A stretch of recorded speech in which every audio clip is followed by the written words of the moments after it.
So this first room, I should make clear, is not the exhibition itself. It is a sort of introductory room where we're setting the scene for the life of Vincent van Gogh.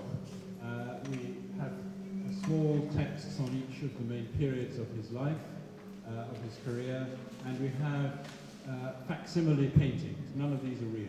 They're all very accurate facsimiles which are produced by the Van Gogh Museum, and it's simply to survey his career from around 1880 when he begins to be an artist until 1890 when he dies. So this is very much a scene-setting room, and if you bring people around, please assure them that these are not the real paintings, and that the real paintings start there. That's where the exhibition begins. But it's a very useful room, this, because it does give you the main facts of that very short decade that he was an artist. He didn't become an artist until he was 27 years old, and that career then lasted for just less than 10 years. And this map behind me gives a view of the main places where he spent his life, not only in that 10 years as an artist, but also in the years before, when he was trying his hand at various different jobs and professions. And so he was, there's a very easy way to understand where he was born and where he died, because instead of going from A to Z, he went from Z to A. Because he was born in Zundert, and he died in Auvers. So that's how you remember that particular bit.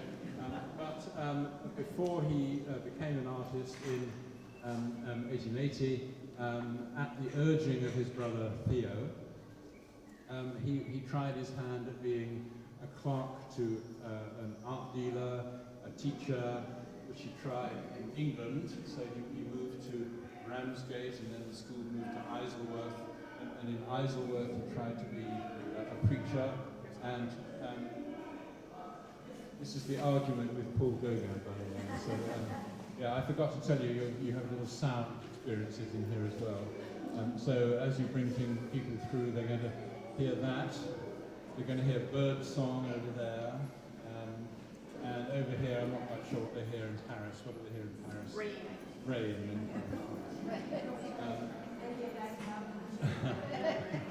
And so then he was in the art dealer Goupil in Antwerp and in Paris and in London, and so he tried his hand at all these things, and he ended up as a failed missionary in the Borinage, which is an area in southern Belgium, where you see these two places, Quem and Van. I'm not quite sure how to pronounce them. You can do your homework on that. And he basically ended up at the age of 27, starving and giving all his clothes and his food away, and he was sort of on the point of death because he so neglected himself. And he'd always done a little bit of drawing. He always sort of drew a little bit in his letters to Theo. But at that point, in 1880, his brother said, "You have got to do something that will keep you alive. This is when you become an artist." And so in 1880, at the urging of Theo, he decided he would become an artist, and that's when it began. And he started off by going to Brussels to art school, and then took it up from there, and visited various places after that, in that decade, as an artist. And so we pick it up. We pick up the story in around 1880, or shortly after that decision had been made. So there is a whole pre-story, which you can read in any biography of Van Gogh, which is incredibly important, but it's not what we cover in this exhibition.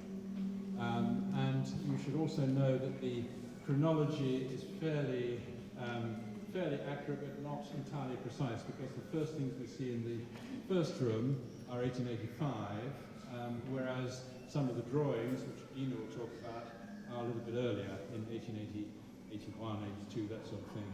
So we've hung the first two rooms as in a way that makes sense as a hang, but not necessarily in perfectly precise chronology. So you have to understand that some of the things in the second room predate some of the things in the first room. so be aware of that. But I think you should all bring your stools and we'll camp out in the first room. The first thing he did when he decided to become an artist was go to Brussels and copy other artists, and Dina is going to talk a little bit about that. And he was really influenced by a lot of artistic manuals that would talk about materials, they would talk about copying after other artists, and one of the artists that he really responded to was Jean-Francois Millet. And you can see that here with this early drawing that he made of the diggers after Millet. We happen to have the print that's in our collection. Miss Ima Hogg gave it to us. So we've had it since 1939, I believe. And he's looking at Millet, he's studying, and he's augmenting the drawing a bit. You know, he's elongated the subject, he's increased the shadows. So he's looking at Millet, but also adding his own spin to it. He was also copying after old masters, and he really always tried to learn in academic settings, but it never really worked for him. So he really did feel like self-taught, learning from these manuals was really the best way to go.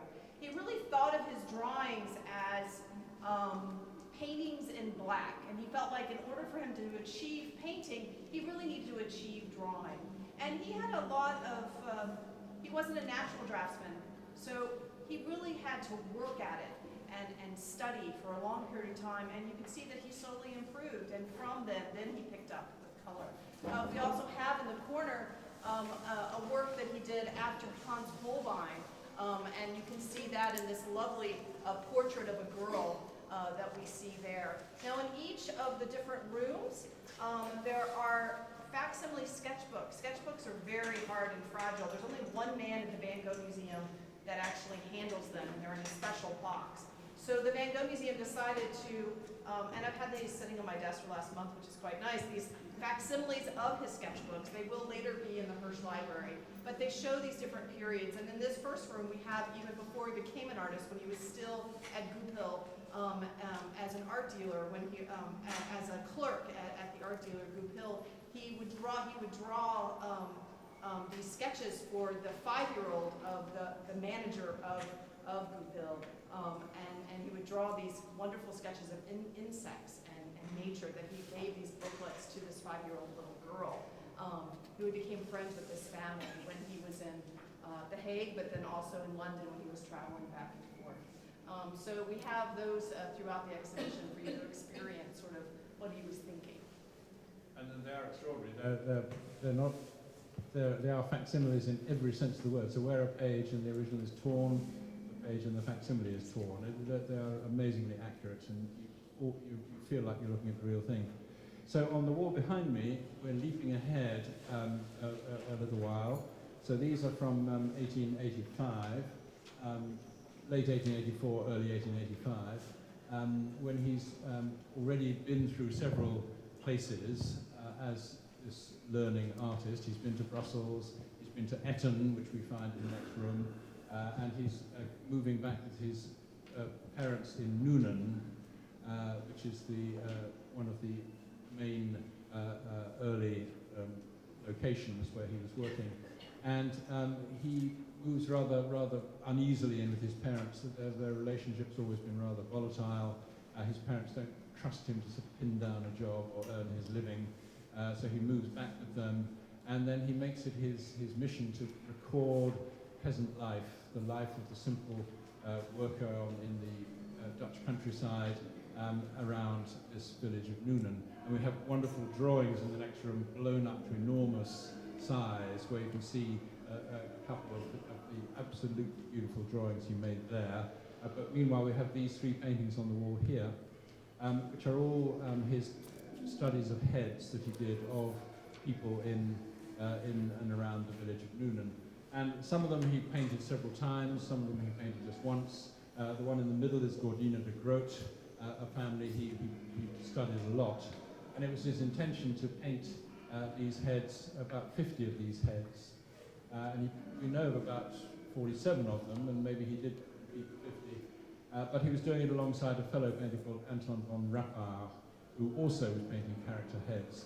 And Anton von Rappard was a companion of his in his artistic endeavour in these early years, and he went with him to Eton, and Dina will talk about an Eton drawing a bit later on. But they painted these men and women in Noonan, and they painted them with uncompromising, sort of rather brutal reality. And he actually says in one of his letters, I'm painting them like wild animals. It's quite extraordinary how sort of direct and how shocking some of them are.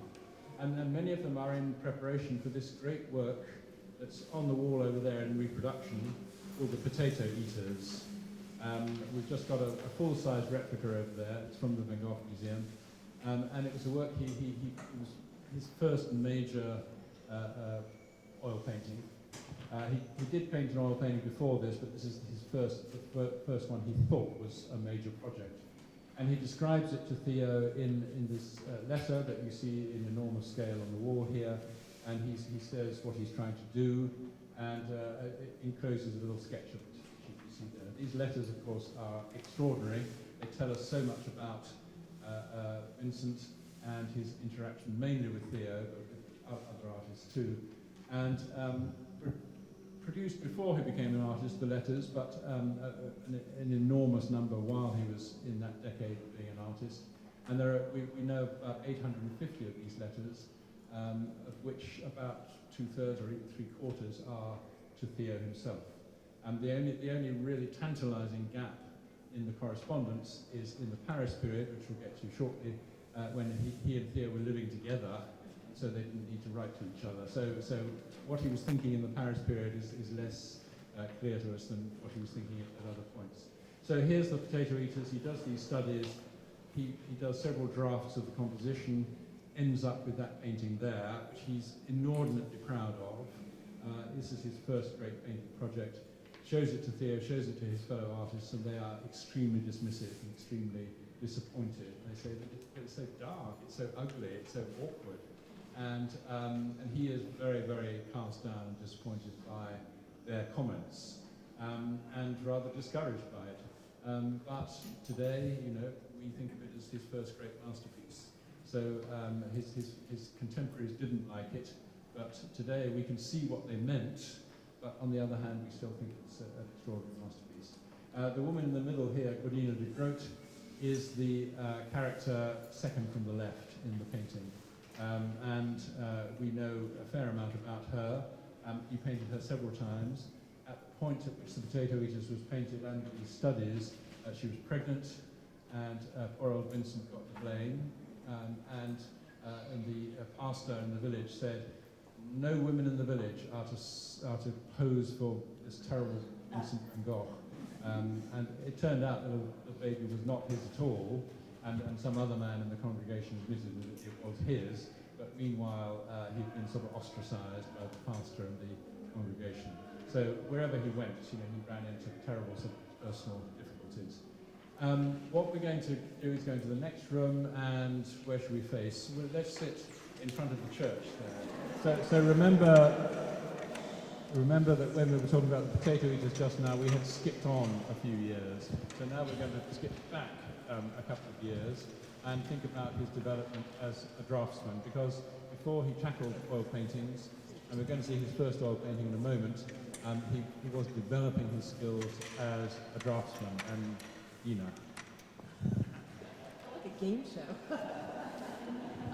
He really did want to use as models figures that related to the earth, to toiling the earth, and you see that in this wonderful study from Aten, where he's actually using the gardener for his family's home, and he's using him as a model, and he used him for many different poses and positions, and to try to understand. And he would draw them at his house, and then he would go out into the fields and really watch these people toiling the earth. And that's what you see here with this image of the gardener. You have to move forward when you see the woman with the pot, because that's also from 1885 when he was back in Noonan, and once again he's trying to portray these figures. He loved portraying portraits, figure studies, and really that connection with work. I'm really attached to artistic materials, and I spent several months working on this case that we have here, where you can sort of see the different types of materials that he used. He loved using black. He thought black was very much connected to realism and connected to a lot of other artists that he was admiring at the time, an artist such as Millet, as we said, and he liked to also have very sturdy drawing materials. So he used pencil, but he also used what is called a carpenter's pencil, and I have that as flat that you see here. He used carpenter pencils, which were much more sturdy. He loved chunks of black chalk, white chalk, I have it over in the back, Conte crayons, charcoal. He didn't like charcoal as much. He sometimes would layer charcoal in the bottom and then go back in and elaborate with other materials. And he also used ink. These ink bottles are original 19th century ink bottles. They are from Antoine and Field, which is the shop that was making ink. So these bottles and that bottle there are from were materials that he was using. He also loved to use the pen, the nib pen, the dip pen, as well as a reed pen, where he could carve them himself cheap from reeds that he would find out and around a 10. He also picked up and used them again. But often when you see his drawings and their pen and ink and their brownish color, they were originally black that have faded over time to brown. So you have to think about that. And in another room, you can see one that has still retained the black based on the kind of ink that he used. If you used a carbon-based ink, it retained black much more than something like iron ball ink. He also experimented. He did quite a few lithographs, around 8 lithographs during his lifetime. He was very much influenced by illustrated news papers and magazines in London that showed portraits of the heroic working class, and he really responded to lithography. And you see that even in his drawings, he's using lithographic materials, such as lithographic ink, as well as lithographic crayons, greasy crayons, and he used wax crayons when he would go out and draw. He got them in his pocket, pull them out, and draw in his sketchbook. So once again, this facsimile of a sketchbook is period related to this area. When he, talk about that first, or talk about when he was, the paper he used, he loved sturdy paper. He used wove paper, he used laid paper, but he also made sketchbooks where he would fold up paper himself and create sketchbooks for himself, or he'd buy them in stationaries. But he did like rough paper because he liked to erase. He liked to work. He'd like to go back in and scrape out certain areas. So if you have a waxy crayon, like the lithographic crayon, he could go back in and scrape out areas. So he'd have that full range of grays and blacks, and he loved the intensity of that. So you see that in a lot of his drawing, where he's scraping out, and very interesting. He also, when he was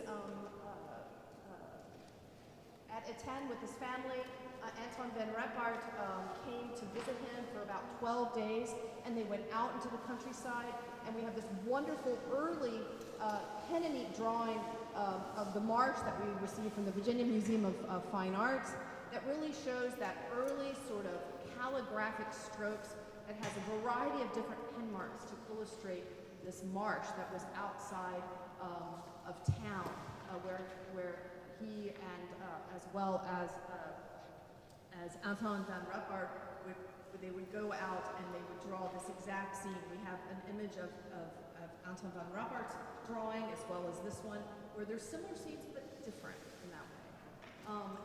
But really what's incredible is you're looking at the distance landscape, that high horizon, which you typically see in Japanese prints, and you see sort of these very sort of varied line work. And that's what's wonderful about these blow-ups that we see in here, because you can really sort of see all that different kind of line work, hatching, cross-hatching, thin line, curved lines, a variety of an incredible graphic vocabulary that's starting here and really explored in that landscape that you see there. So remember that in this room we are dotting about a little bit in date and dotting about a little bit in place. And so when Van Gogh decided to become an artist, he, as we've said, his first development was as a draftsman, but then he decided he wanted to learn how to become an oil painter, and he studied with his cousin Anton Mauve, and that rustic scene in the corner is by Anton Mauve, a very celebrated Dutch painter of the era. And so he went to study with him in The Hague, and learned how to manipulate oil paintings. And one of his very first paintings, even before the Potato Eaters, is shown over there on that wall over there, still life with a straw hat. And that was produced under the direction of Mauve as an exercise in how to paint. But of course, as is the way with Vincent, they soon fell out, they soon quarrelled, and he left Mauve's studio and then became an independent operator. So in this room we have The Hague, we have Etienne, we have Noonan, we have also have Dordrecht over there in the corner, the windmills of Dordrecht. So this is all in that period, at the beginning of his career, when he was moving around the Netherlands and in the north. Yes, of course. In The Hague, he was still looking for models, and he would go to the old reformed old age home, or what do you call that, Dutch reformed home, where he was able to capture models that he didn't have to pay for. And one of the very favorites of his was this man over here. So you see him from the back in a tailcoat and a tuxedo, which was not really considered high-end back then. It was actually for people who were poor. They would be wearing this kind of apparel. You see it here, and you also, the same man is seen here as a head of a fisherman. That was Van Gogh's own fisherman's hat that he used, that he acquired as a gift from somebody, and used the same figure. He loved using the 70-year-old man to be portrayed in this manner. And in these, you can also see that he was using lithographic crayon. He was scraping into it, and sometimes in order to fix, based on the handbooks that he was using, he would cover them with milk as a fixative. So kind of interesting. Let's then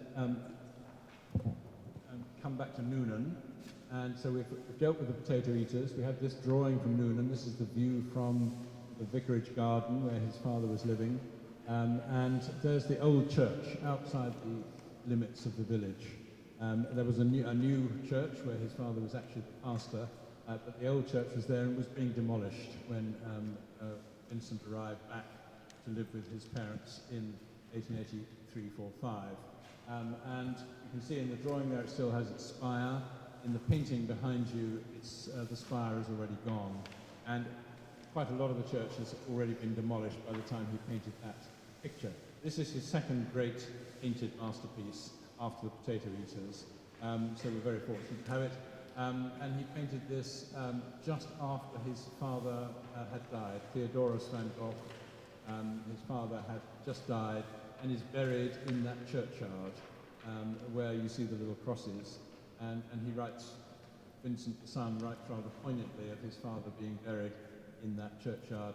And by the time he left Noonan to move on, the church had been completely demolished, so it was not there anymore. So this is a very poignant reminder of what the church just outside the Noonan looked like. Now, he moved on from Noonan. He was determined to keep moving, and he went to Antwerp rather briefly, because his sort of pilgrimage, his geographic pilgrimage had begun. He was going to leave Northern Europe for other places, and the first place he stopped at was in Antwerp. He didn't stay there very long, but he studied other paintings. He studied Rubens and other painters there, and we have one painting from the Antwerp period, and it's the portrait of a woman that you see on that wall over there, which you can look at as you go through. And already you can see there's a change beginning. The dark colours of the north have given way to something a little bit more colourful, a little bit more painterly, and he's beginning to change his style. But at this point, Theo, his very loyal younger brother, who's been supporting him all this time, and goes on supporting him for the rest of his life, says, place where art is happening, the place where you have to come and study art is where I, Theo, am living at this moment. Theo was an art dealer, is Paris. And so here you have to come and see all the current developments and all the painters that are painting here in Paris. And this is where your art education will really begin. And so you go to Paris, which is in the next room. So let's go in there. I would have to say that in Antwerp, he was also drawing after plaster cast, and he also was having dental work done, and he skipped out on paying the bill. So Vincent arrives in Paris in 1886 and moves in with his brother Theo in rather a small apartment, much too small for the two of them, and they quite rapidly moved to a larger apartment on the southern slope of Montmartre. And so Montmartre is his neighborhood in Paris. And you can see behind me this wonderfully enormous drawing. How big's the original? Not very big. But of the view from Theo's apartment. So behind us is the hill of Montmartre, and over there is the centre of Paris. And so from the windows of Theo's apartment, you had these stupendous views across the city. And this thing here is the towers of Notre Dame, the Cathedral of Notre Dame, which you can also see in that slightly different coloured view in the text panel there. So for a while, Vincent was roaming around Montmartre and was painting and studying and drawing the scenes that he saw within easy walking distance of where they were living. And so we have three Montmartre works here, a drawing of the northern side of the hill of Montmartre. So the southern side sloped down and had become part of the city.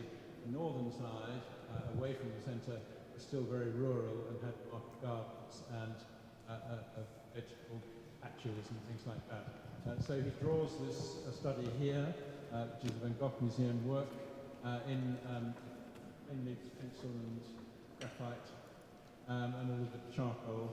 And then he turns it into a painting here, which is from the Gogh Museum.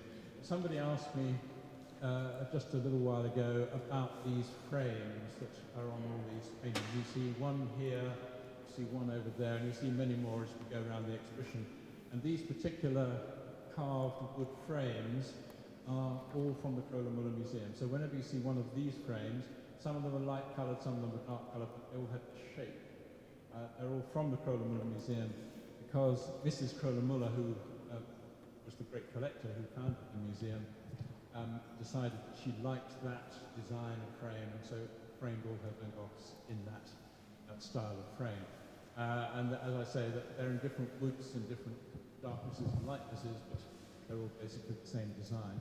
So here we are with the rural side of Montmartre, and of course on the hilltop of Montmartre there were three windmills, and you can, the Moulin de la Galette and things like that. You can all do your research on the windmills of Montmartre.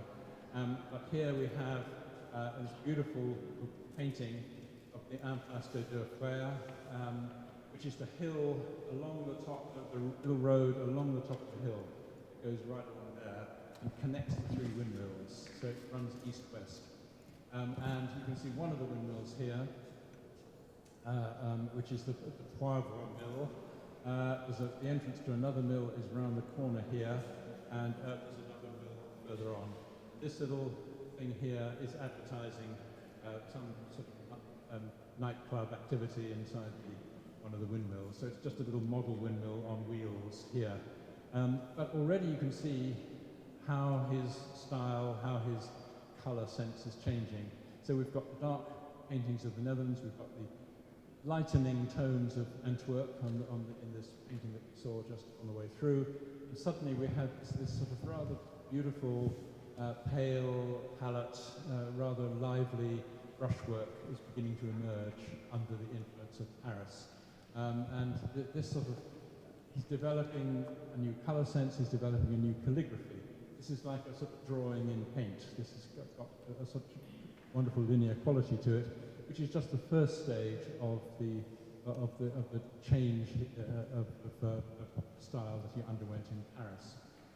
He was living with Theo, and we think that we'll have to twist around, we think the portrait on the right, which is done in coloured chalks, is probably Theo. It's a Paris period portrait. It's very specific.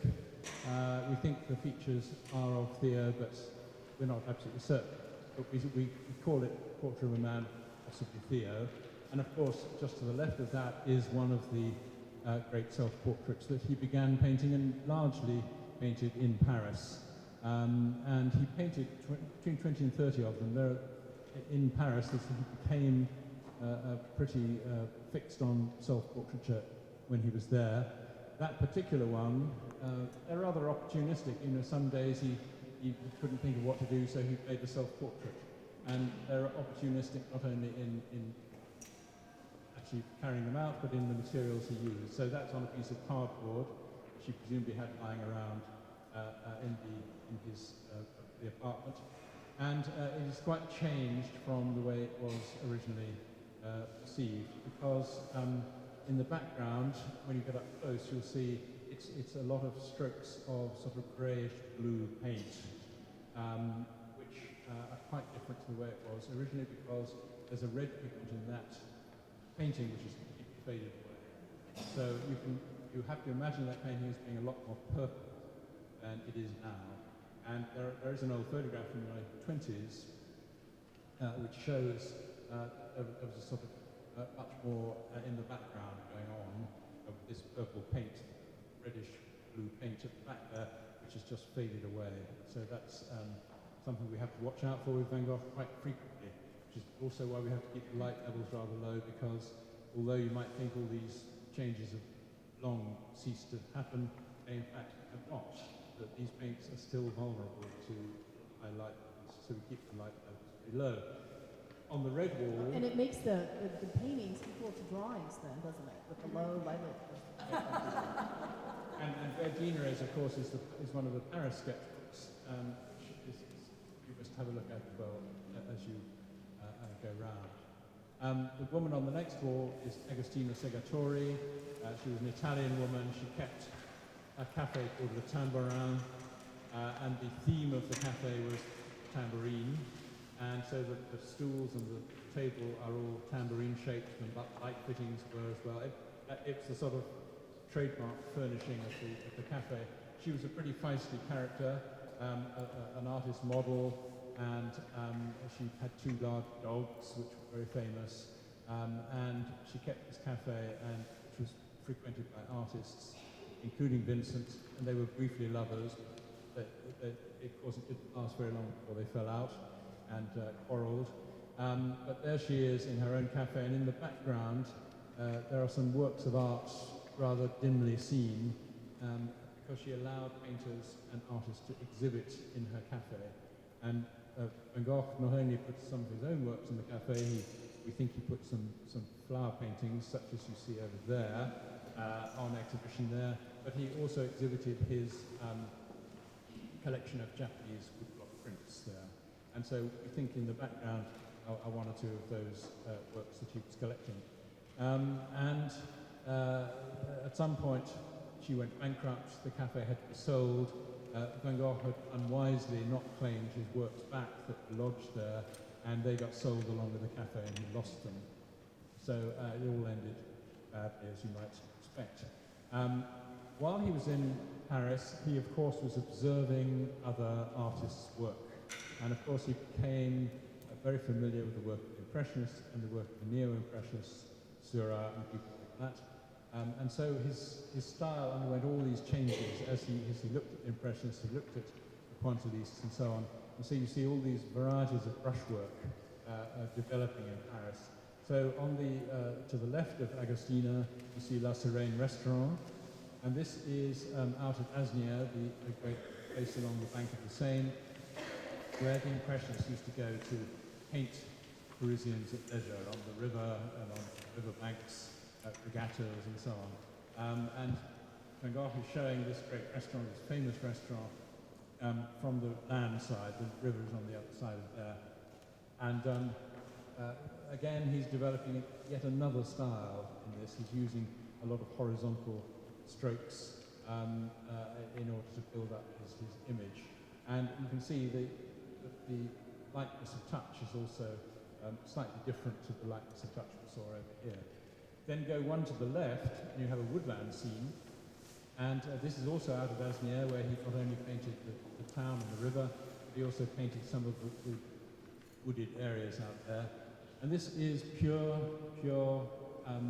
Impressionism, post-Impressionism.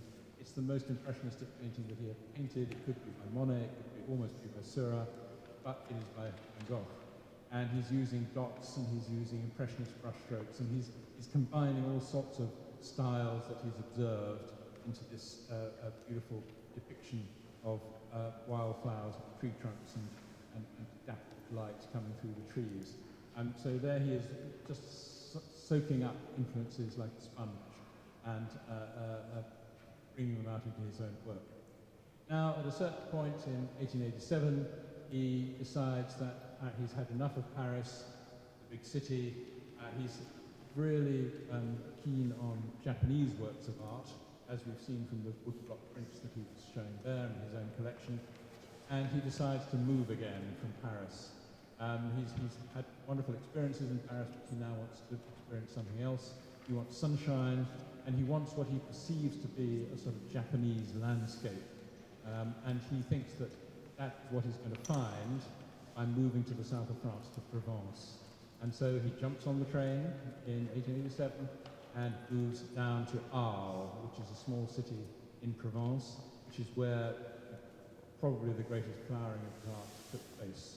And so we're going to follow him south. He arrives not to this warm, sun-drenched landscape, but to a snowy landscape. And he writes that here, within a couple of days, he's already painting, he's already begun, and he's painted 2 scenes of the town, and he's painted 1 figure study of the mother of the person whose hotel he's staying in, the hotel near the railway station. And we have that portrait. It's the old Arlésienne called Elizabeth Garcin, and she's the woman over there. So that is the first portrait he paints in Arles. And then he very quickly gets to work, and all the time he's there, of course, he is planning the whole arrival of Paul Gauguin to join him in Arles to begin and found an artist colony there. He dreams of this idea of artists all working together in the south of France in what he calls the Studio of the South. And so he's planning the whole visit of Gauguin, but carrying out his own work at the same time. And eventually he rents the famous Yellow House, which is where he's going to work and where he's going to welcome Paul Gauguin, and they're going to live together and work together. And we have a little reproduction of the painting of the Yellow House over there. So before Gauguin comes, he decides he's going to prepare the Yellow House with a series of decorations, a series of painted canvases, of which the famous sunflowers are some. And they're all the same size, these canvases. They're all size 30 canvases, which is this size here, which is a large format for Van Gogh to paint on. Most of his paintings are smaller than that. But he says in one of his letters, I've now painted 15 canvases for the Yellow House, for the decoration of the Yellow House, to welcome Paul Gauguin. And so we know exactly which ones they are. And we have 3 of them in its exhibition. One is the painting I just looked at, the ploughed fields. The other is the green vineyard, which is over here on the right. The Yellow House painting was another of them, but we don't have that in the exhibition.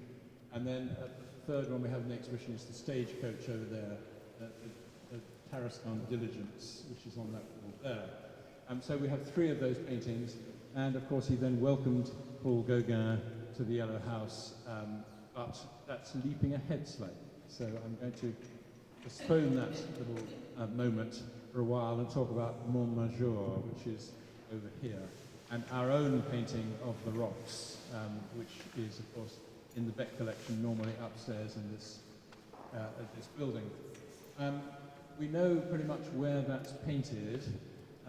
It's a rocky hillside across the plain from Arles. He used to walk north and slightly west across the plain from Arles and come to this rocky promontory on which was a ruined monastery, the ruins of a castle monastery, which was known as Montmartre.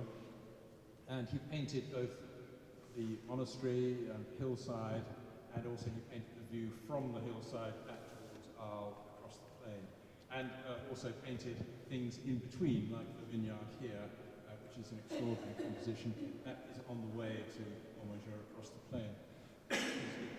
And we know our rocks is actually on that rocky hillside. There's no buildings, no ruins to be seen, but the ruins are just out of sight there. We know pretty much where that is. And in the text panel there, it's rather high up, but there is a painting called The Harvest, but you can actually see the harvest in the replica room at the very beginning, so go and study it in replica, because the actual Montmartre itself is in the far distance here, where you see these low range of mountains called the Alpilles along here, and then on this little promontory here you can see a ruined castle monastery there. That is Montmartre, and that is where our rocks was painted. And then here we have a drawing, which is not in the exhibition alas, but it's the view from Montmartre looking back towards Arles, and you see all the spires of Arles on the horizon. So, and there are a whole group of works, maybe a dozen, maybe 15 works, paintings and drawings that relate to this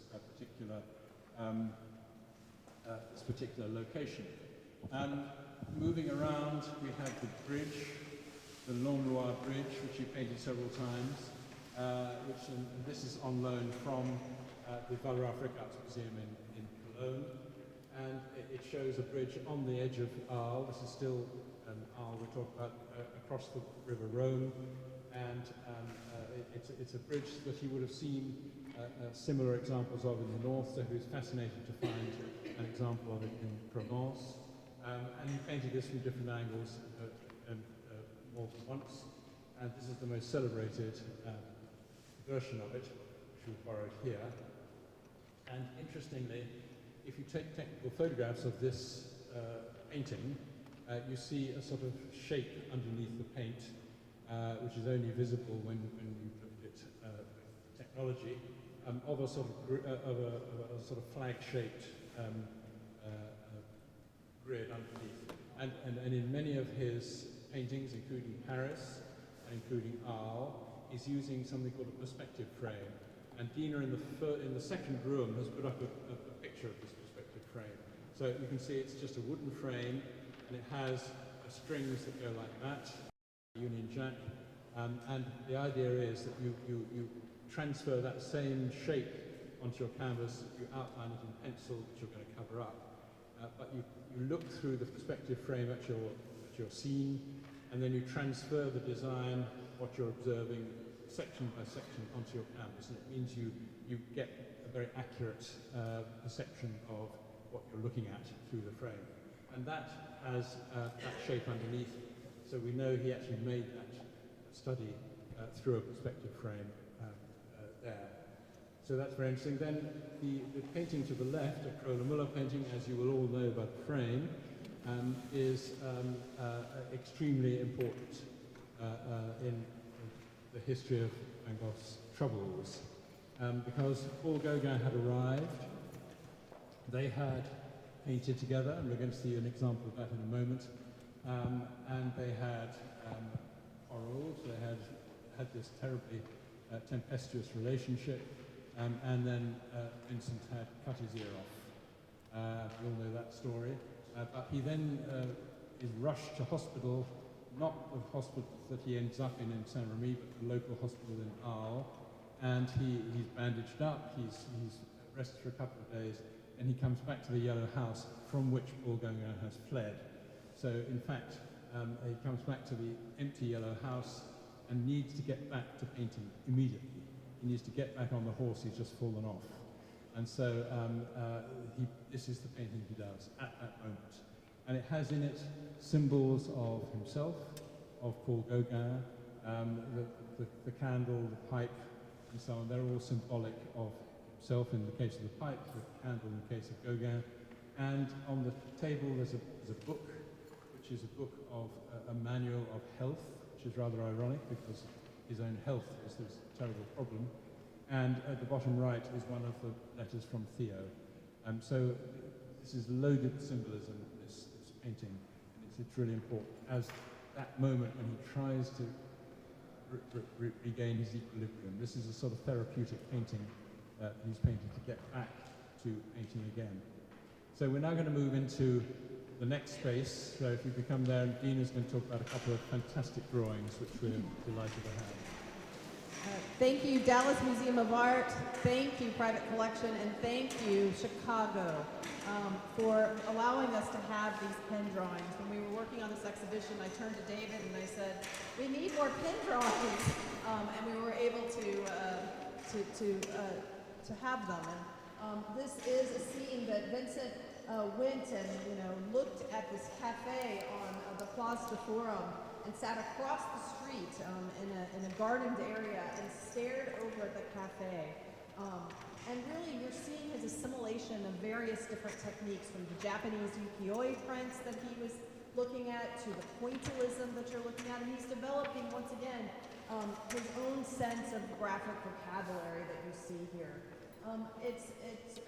It seems that he went there at the cafe to look at it in the hustle and bustle during the daytime. And we gather that by looking up in the sky to see what the sky looks like, to looking into the distance and seeing the signage that we were able to see here and clearly read it. So we know that he made this drawing during the daytime. Then he went back at night to the same space and at the same place and looked across again.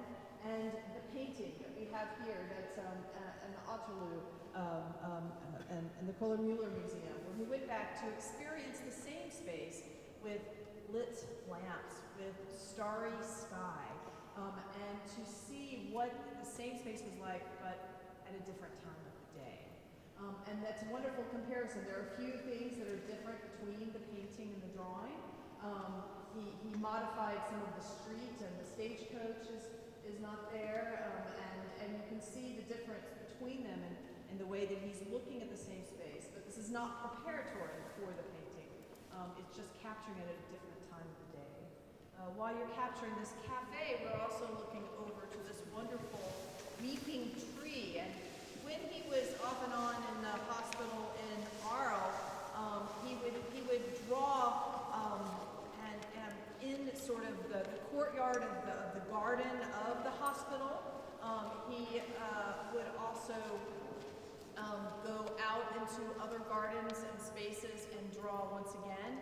And here we have that remarkable black color, because probably this ink was carbon-based, so it was not going to break down and become a brown. Imagine this is black, not brown. And you see once again this variety of technique that he's using with this weeping tree that we see here.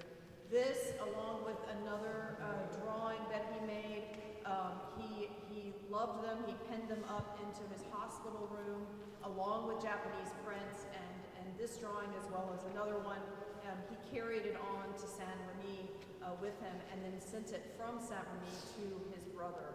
Remarkable that we have it. Oh, why don't you go ahead and talk about him first, and then I'll talk about this. The remaining paintings on this wall over here, we have the Tarascon diligence, which, as I told you, was one of the decorations for the Yellow House, one of those size 30 canvases. And it was a well-known sight around Arles, this stagecoach rattling through and pausing in the courtyard of the inn while presumably they changed horses or whatever. There's a literary reference here, because one of Vincent's favourite books was Tarascon by Alphonse Daudet, and in that book there's a scene or an episode where the diligence, the stagecoach itself, has a voice and actually speaks to the main character. And it's a little sort of rhetorical flourish in the book. And so Vincent writes to Theo and says, "Do you remember that book that I keep telling you to read, Tartarin of Tarascon, where the diligence speaks to the protagonist?" Well, I've just painted that diligence in the courtyard of the inn, or the black and red, the green and red stagecoach. And he puts in the letter a tiny little drawing of this very scene that we're seeing in the painting. And so this is a key painting in Van Gogh's oeuvre, and we're amazed to have it here because it's hardly ever lent. It's normally in a very special private collection at Princeton University, and they seldom lend it, but they've agreed to bring it here to Houston. That was, of course, painted before Gauguin arrived, and was one of the paintings that greeted him in the Yellow House. The portrait to the left, who is probably a man called Ginoux, but we just call it Portrait of a Man because we're not entirely sure that's who it is. If it is him, he's the proprietor of another of the hotels that Van Gogh lived in before he got to the Yellow House, and he painted both the husband and the wife. And if you look up in your Van Gogh picture books, La Lésienne, some great portraits of a woman in Arles, that's his wife. So La Lésienne is Mrs. Ginoux, if we're right, I think that's who that is. And at the same time that he was painting that, Paul Gauguin was sitting beside him, painting the same man at the same moment. And we have on the label a little reproduction of the Gauguin portrait being done simultaneously with this portrait from a slightly different angle. Same pose, same man, same clothes, and it's extraordinary to have both these paintings. Alas, not both here, but we know both of them and the moment at which they were done. And then to the left of him we have Joseph Roland, who was a good friend of Van Gogh's in Arles, and he actually managed the mail at the train station. He was known as this wonderful, boisterous character that Van Gogh writes about in his letters, and really thought that he had the face of Socrates. Roland, actually, he was able to paint and draw the entire family. Van Gogh thought that the family looked a bit Russian, but they were yet French. And he would go on to paint his wife, the three children of Joseph Roland several times, and really utilize them as a model. Now, Vincent van Gogh not only made preparatory drawings for painting sometimes. We see that with our own Montmartre painting. There is a drawing out there that relates to it. But in this case, he really wanted to show his friends, he wanted to show his brother the kind of artistic progress that he was making. And he would often make drawings after paintings that he would put in the post and mail to his brother. So here in this wonderful portrait drawing that we have, he's clearly indicated at the bottom, the uniform is blue, the skin color. And so he's indicating these color notations on what the painting actually looked like. I should also have to mention with the cafe scene, he was also reading a book about a novel that dealt with the nighttime scenes in Paris, the Parisian evening. And so he was very much influenced by this other novel, I'm blanking on the name right now, that was talking about night times in Paris. So he was emulating that when he was looking at that drawing for art. And it's quite astonishing, really, how literate he was. He was reading all the time, every day, and quoting huge pieces, huge paragraphs back to Theo of the books he was reading. He was an obsessive reader. In his early life, it was mainly the Bible. When he was, before he became an artist and wanted to become a missionary or an evangelist, but he was a ferociously avid reader, and he's reading books all the time and quoting from them letters. And of course, you all know, I'm sure, because you've all been doing your research, that all the letters are online, VanGoghLetters.com. Anyway, every single Van Gogh letter is translated into English online. You can read them all in a few winter evenings and see the actual facsimiles with all the little drawings there. It is absolutely astonishing. If you want to do research on Van Gogh, it's all laid out for you there. And I should just say about Joseph Roulin, there's a very interesting, as Dina has indicated, there's a very interesting thing about Roulin and some of the other compositions that Van Gogh was doing, and that is that he produced repetitions. We don't call them replicas, we call them repetitions, where he was using the composition to make other versions of the same image. So with Roulin, we know he drew him 3 times and he painted him 6 times. And there's one which is shown on the label there of a 3/4 length seated pose, but then he painted a sort of bust length pose 4 to 5 times. And you know, there's been great speculation as to why he made these repeat paintings of certain subjects, and he did it on many occasions. There are other things like members of Roulin's wife, and indeed the wife of Genoux, where he was producing these repetitions, often with slightly different backgrounds, with slightly different emphases. Maybe the beard would be a little bit more elaborated, or less elaborated, and so on. And this is a great puzzle and a great, an intriguing problem for Van Gogh scholars, why he was doing these things. There may be simple explanations, like he simply wanted to give the wife another version of it. He wanted to send one to Theo. He wanted to give one as a gift to somebody else. It may be as simple as that, but on the other hand, it's a very key point to bear in mind, that he wasn't just simply the spontaneous painter producing these paintings you know, in a sort of wild fury of passion, but he was planning lots of paintings and producing these repetitions, and they all superimpose on each other. He's done some careful tracings and things. So he was a very, very methodical painter sometimes, who was working to particular formulae, which even now we're still trying to puzzle out. So that's something to bear in mind. Now, he's in Arles, he's cut his ear off, he's very disturbed, he's still feeling extremely anxious and disturbed, and he decides to cross over the Alpilles Mountains, which were the ones in the background of the harvest, to a place called Saint-Rémy, and voluntarily admit himself to a psychiatric institution, which is where, of course, he does some of his other great paintings. And we're going to follow him to Saint-Rémy, and it's down that wall there. So in 1889, he arrives in Saint-Rémy to the psychiatric institution there, and we know, although he didn't, he's got little more than a year to live. And this is the shocking thing, you know, as even when he was still in Newman, he only had 5 years of his life left. It's this astonishingly short time where in that whole decade, all 10 years, from 1880 to 1890, he produced around 850 paintings and about 1,300 drawings. So this is amazingly prolific.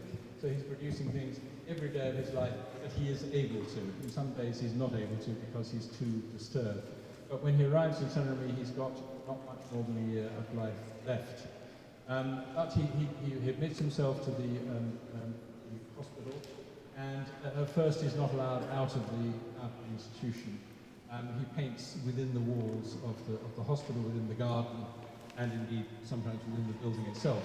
And we have here one of the great garden paintings that he produced when he was there, and it shows the actual hospital building here. This is the men's wing on the left, where he was actually staying. And there were many empty rooms. He was able to have a studio there. The hospital was not full by any means, but there were other inpatients there, crowded around him when he was painting in the garden, and were incredibly interested in what he was doing. And he says in one of his letters, you know, everybody loves what I'm doing here in painting the garden, and they're much more polite than those terrible people back in Arles, he said. So obviously he was treated as a sort of figure of fun in Arles, or a figure of some curiosity, whereas here everybody was sort of genuinely interested in what he was doing. But he produced some of these absolutely beautiful studies of trees and undergrowth and buildings in this setting of the hospital at Saint-Rémy. And I just love this great sort of starburst. It's like some firework display of blossom up here, which is quite astonishing. And this is one of the great Saint-Rémy paintings. And you can see that it has these very characteristic drain pipes sort of sticking out from the wall, and we know that's the men's wing of the Saint-Rémy hospital. Eventually, and he paints things like clogs and other scenes within the garden. Eventually, he's allowed outside of the hospital, and he seizes the opportunity and paints some of his most famous pictures. Cornfields with cypresses, views of the Alpine mountains, olive pickers, sowers sowing, all of those images, all of those motifs are painted when he's allowed out of the Saint-Rémy hospital into the surrounding countryside. And he's fascinated by the Alpine mountains, which he's seen in Arles from the south side, and he's now seeing from the north side. So it's the same range of mountains, but he's crossed over. And he's fascinated by this quarry, which he paints twice. So it's a sort of rocky entrance to the side of the Alpine mountains, with lots of undergrowth and vegetation clustered around it. And we know that this is another of those very significant paintings, which he describes very, very accurately, where he is completing the painting in these particular colours which he describes, colours of rich colours of the north, he says. And then he suddenly gets this terrible anxiety, this terrible panic attack. And he completes the painting, but says to his companion, who's a nurse or a custodian, I have to get back inside, I have to go back into the hospital. And so they sort of rush back, and he's sort of prostrated by this terrible panic attack he's having. And it's associated with this particular expedition to paint this picture. And for some time, he's not able to paint at all. He doesn't paint. He's too anxious. And then he gets back into painting, and he paints, and we won't go back round there, but he paints things like the copies of Millet and Delacroix that we saw on the wall, on the other side of this wall here. And this is sort of therapeutic again. He's going back to the artists he admired as a young man, and he's making these copies of their etchings and prints.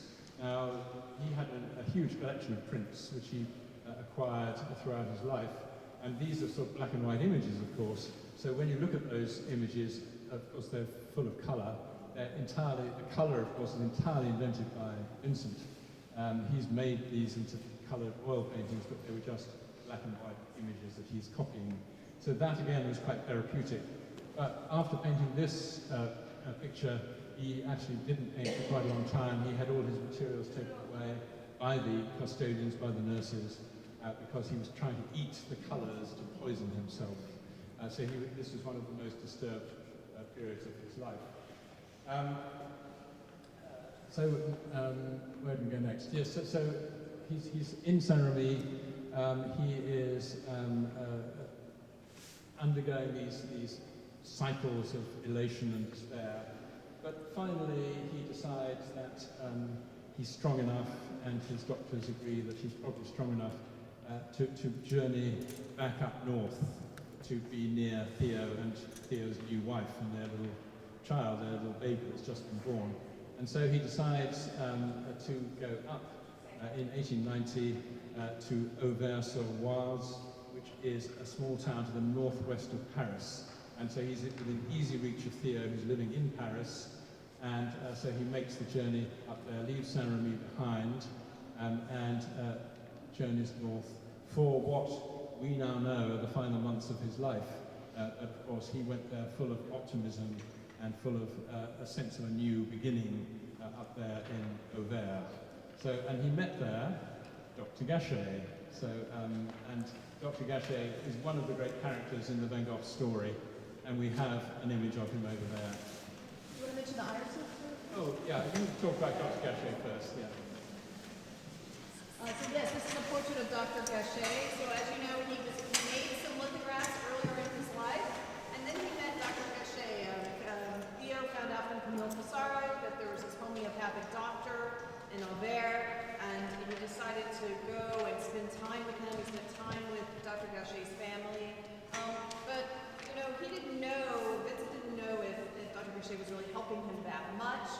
He wrote to his brother once that he thought that he had a bit minor, but sort of the same mental disorder that I have, is what he wrote to me.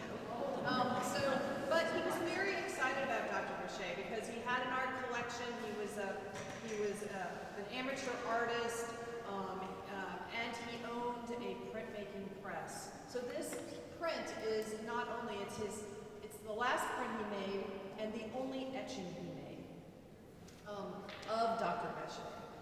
And you see him there with that pipe, and you know, Vincent always had these ideas to try to sell things. So he thought, oh, Dr. Bechet could help me make these prints, and we can, and it won't cost us anything because he's willing to make these prints with me, and I can sell them and make money. So he was always trying to think about that. He thought about those lithographs early in his career as a money-making venture. He thought that maybe this could also happen with Dr. Bechet. And he made 14 of these prints during his lifetime. After Vincent died, Dr. Bechet and his son went back and made other impressions of this image that they would pass off to family and friends. But here we have one of those rare 14 where Vincent went back with black chalk, and you can see the black chalk that's covering his shoulder. So he went back into the print and worked it with drawing materials. And you do have to remember that he made over 1,200 drawings, not counting those letter sketches. And drawings he always would go back to as well because drawing materials were cheaper than painting materials. So he'd always go back to drawing as well. And he was very excited about this venture that only lasted as one. So, I'm sorry, I almost forgot to talk about our poster painting, which is the irises. And this was one of the last paintings he did in Saint-Rémy before he went to Auvers, and it is one of his masterpieces, an extraordinary depiction of the flower theme that he really followed throughout his career. And it is magnificent, beautifully controlled. If you get up close and look at the way he's handling individual petals, the way they interact with each other, the way that the green leaves sort of slash through the composition, the broken stem at the right, and this brilliant yellow background. It is one of his great paintings.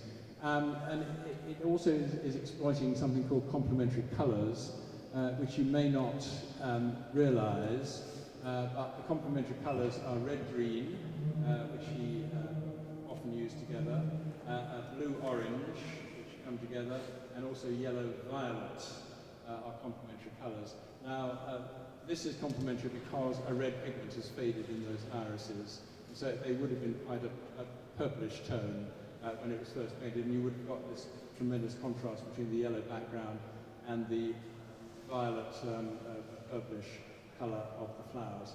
So it's an extraordinary picture, and really if you spend time looking at the way he's woven all those little design elements together, it's utter confidence.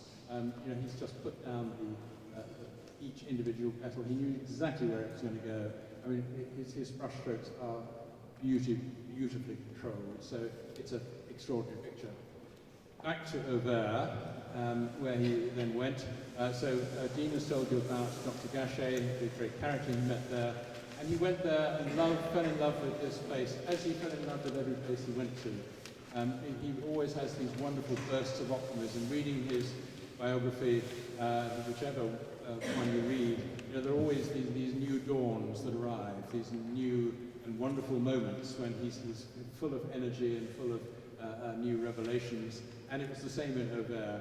He loved those thatched cottages, those thatched houses. He describes them at great length and says, I'm just going to paint these houses, and I love this landscape. And so that's what he does. He paints town scenes like the tree in the centre, and then he paints scenes outside the town of Auvers, like the two women crossing the fields that you see in the brown frame. And this is a beautiful work on paper from the May Art Museum in San Antonio. And he describes again in a letter how he's out painting one day in the wheat fields, and he sees these two women in straw hats walking along. He says they're very tanned. One's wearing a white dress, one's wearing a purple dress. They're wearing yellow straw hats. And he makes this very quick sketch of these two women with the wheat fields and the low hill range in the background of the Vexin Plateau. And this is the typical landscape around Auvers. And he's intending to turn this into a full-scale painting eventually, but it never happens. This is, he describes painting this to Theo, and you'll notice the shape of it. It's a long rectangle, and at this point in his career, for the first time, he adopts a new format, of which we don't really have any in the exhibition apart from this small work on paper. But the great wheat field with crows, which you see in reproduction on the end wall here, and other paintings in Auvers are long, oblong shapes. They're double squares. And he buys quite a lot of canvases of this shape, which he's intending to work on. Finally, we have one of his obsessions at this moment, which is wheat. And so he does the study of wheat, which you see on that wall, and it's a very, very detailed study of ears of wheat with little wildflowers and bindweed, columbine, and so on. Very, very careful study, and again in the letters he sends little drawings of ears of wheat, which are his current obsession. He loves the whole notion of wheat, both as a sort of decorative symbol, but also of man's eternal struggle with the earth. You know, the wheat comes up every year, that man is struggling with crops every year. It's a great symbol for him of the continuity of life in the country. But he says in one of his letters, you know, I've done this wheat painting, and it would be the most wonderful background for portraits. You know, wouldn't it be great to paint people against this as a background? And lo and behold, we have one of the two he did of a portrait against a wheat background, which is the young woman in the straw hat on the end wall. And he describes her exactly. He says, I've just painted this young woman against the wheat background that I told you about. She has a straw hat with a blue ribbon in it. She has very red cheeks. And there she is. And he describes her blouse as being blue with orange spots. And you should just know I've worn a blue tie with orange spots, especially in her honor. So, this is a privately owned painting which we are absolutely thrilled to have to finish our exhibition. And of course, within days, he was out in the wheat fields, and then he shot himself. And at first it appeared he was going to survive. His wound didn't appear to be that serious. Theo rushed to his side when he heard about it. And when Theo arrived, everybody was optimistic. In fact, the wound wasn't that serious, but in fact it was that serious. And then the following day he died in Theo's arms. And Theo himself was not robust. He had quite delicate health himself. And within a year he too was dead. And the two brothers are buried together, Vincent and Theo. Rather sad ending to this story, but you know, a story with some of the most astonishing works of art we will ever see. Some of them are in this exhibition, so we're delighted to have it here. So thanks to my co-conspirator, Dina, and Helga Arish, who's not here at this moment, but we've had such fun, and Laura Minton here, who's been helping us as well. We've had such fun putting this exhibition together, and we hope you enjoy it as much as we've enjoyed making it.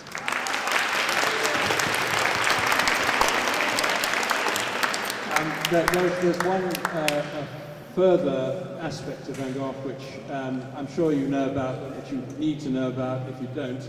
That is, across the hallway there is a sort of Van Gogh experience designed for children but enjoyed by adults, where you can go and climb into his bed and generally go around his studio and what's it called, Margaret?